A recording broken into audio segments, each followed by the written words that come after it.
My HOA tried to bully me, It's all right, targeting boy. my We'll figure innocent this dog out. with ridiculous fines. Big mistake. I decided to fight back, and in doing so, I stumbled upon a blatant violation of Asterisk, their own Asterisk pet rules. This isn't just about a fine. It's about exposing hypocrisy and getting sweet, sweet revenge. Stick around to see how I turned their own rules against them. It all started on a Tuesday afternoon, the kind of sunny, uneventful day where you let your guard down. I was in my home office trying to finish up a report when I saw the crisp, white envelope sticking out of my mailbox. It had the HOAS logo on it, which is never a good sign. My stomach did a little flip, but I figured it was just the quarterly newsletter about recycling bins or something equally mundane. I was wrong. So wrong. I slid it open and pulled out a single sheet of paper. Bold letters at the top screamed, "Official Notice of Violation." My eyes scanned down, my blood pressure rising with every word. The violation? Failure to control a nuisance animal. The nuisance animal in question was my golden retriever, Buddy. The fine? A cool $250. According to the letter, penned by none other than our HOA President, a formidable woman named Brenda, Buddy had been barking incessantly for the past 3 weekends, disturbing the peace and tranquility of the neighborhood. Incessantly? Buddy barks when the mailman comes, and occasionally at a squirrel who has the audacity to taunt him from a tree branch. He's a dog. That's what they do. He's also the friendliest, most well-behaved dog on the block. Everyone knows Buddy. Kids come by to pet him, and neighbors give him treats over the fence. The idea that he was some kind of neighborhood menace was absurd, and I knew it. The letter was vague, citing multiple complaints, but offering no specific dates, times, or names of the complainants. It was a classic HOA power trip, a fishing expedition, to see if I'd just roll over and pay the fine to make it go away. My first instinct was pure rage. How dare they?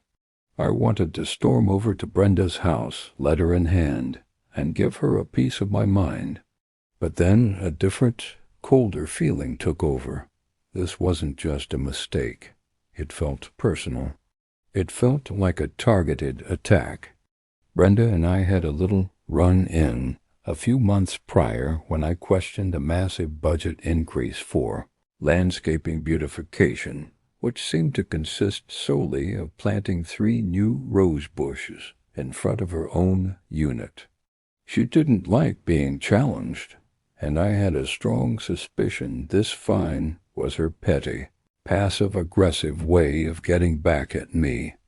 They weren't just fining my dog. They were trying to fine me through my dog, and that was a line they shouldn't have crossed. So I decided to play their game, but I was going to play it better. I wasn't just going to defend myself. I was going to go on the offensive. The HOA bylaws were my new Bible. I downloaded the 80-page PDF from their ancient website and started reading. I poured myself a large coffee and highlighted every single line, every clause, every subsection related to pets, animals, and nuisances. Section 7, Article 4, Pets. It was a treasure trove of bureaucratic nonsense. Dogs must be leashed at all times in common areas. Check. Owners must clean up after their pets immediately. Check. No. Animal shall cause a nuisance through excessive noise. The very rule they were using against me. But then I found it, buried deep in a subclause, almost as an afterthought. Section 7, Article 4, Paragraph C. Weight and breed restrictions. It was beautiful. No household shall harbor any dog with an adult weight exceeding 40 pounds. Furthermore, specific breeds, including but not limited to Doberman pinschers, are expressly prohibited within the community. A slow smile spread across my face. It was the kind of smile you get when you know you've just found the enemy's secret weakness, a 40-pound weight limit.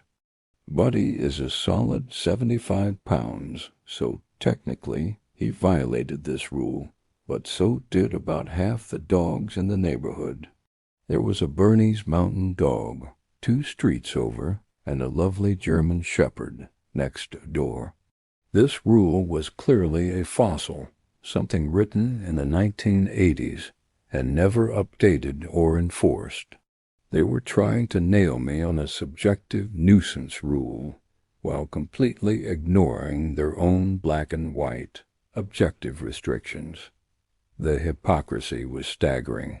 But the best part, the real kicker, was the part about breed restrictions. Doberman pinschers are expressly prohibited.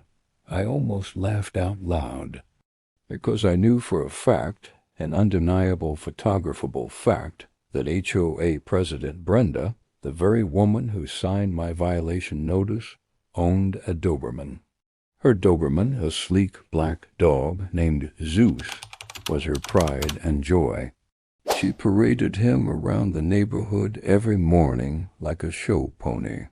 He was beautiful, I'll admit, but he was also unequivocally 100% a Doberman pinscher, and he was definitely over 40 pounds. The irony was so thick you could cut it with a knife. The head of the HOA, the enforcer of the rules, was in blatant, continuous violation of the very section she was using to come after me and my dog. This wasn't just a lucky break. This was poetic justice. My mission was no longer about getting a $250 fine waived. It was about exposing the blatant double standard and holding the person in charge accountable to the same ridiculous rules she tried to weaponize against me. It was time to gather evidence. For the next week I became a private investigator. I changed my work-from-home schedule to align with Brenda's routine. My smartphone became my most important tool. Every morning at 7:15 a.m., like clockwork, Brenda would emerge from her house with Zeus. I'd be taking out the trash or checking the mail, phone in hand, discreetly recording. I got video of her walking him through the common area greenbelt. I got close-ups of Zeus, leaving no doubt as to his breed. I even got a perfect shot of her letting him off leash to chase a ball, which was another violation of the leashed at all times rule.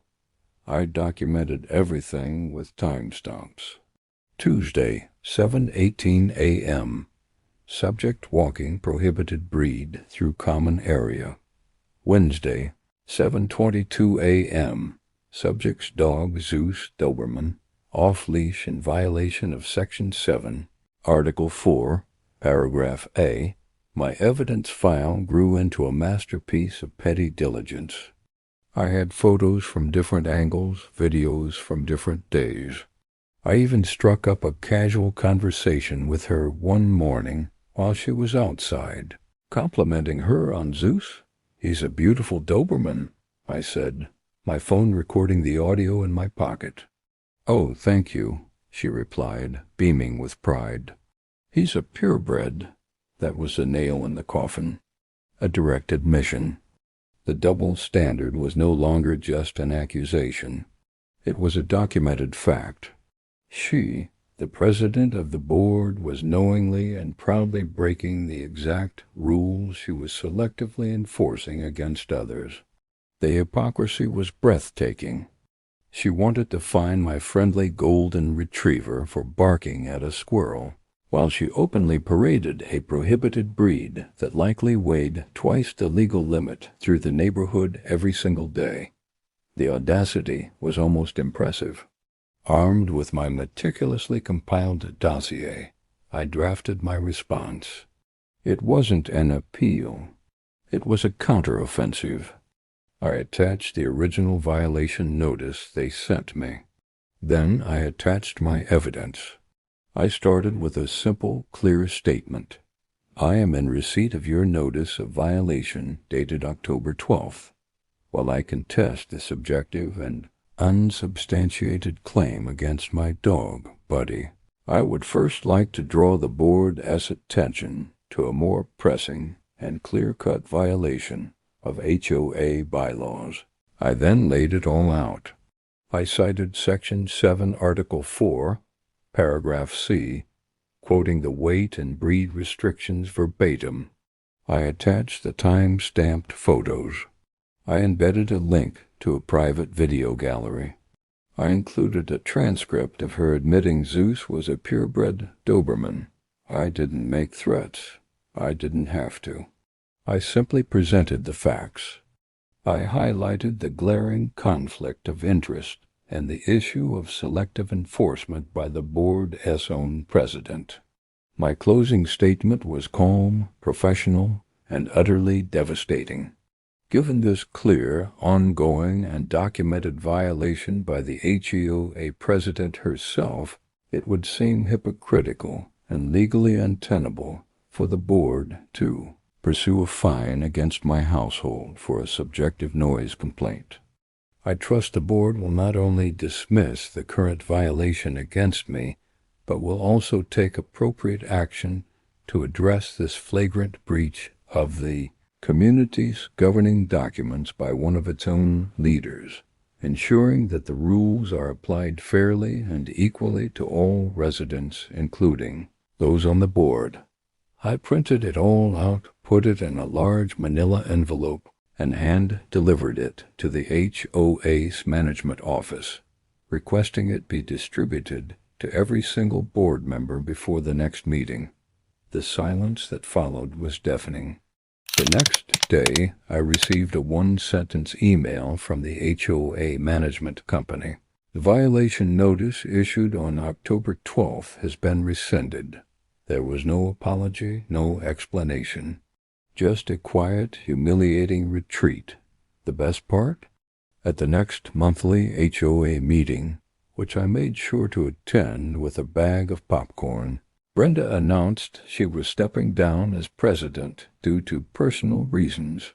She never made eye contact with me, and in the weeks that followed, Zeus was conspicuously absent from his morning walks. Rumor has it he went to live with her sister in another state. They tried to bully me and my dog, but they picked the wrong person. They thought I would just pay the fine and shut up. Instead, I read the rules, and I made sure the person who wrote the rules had to follow them too. This wasn't just about a fine. It was about exposing hypocrisy and getting sweet, sweet revenge. I turned their own rules against them, and it was glorious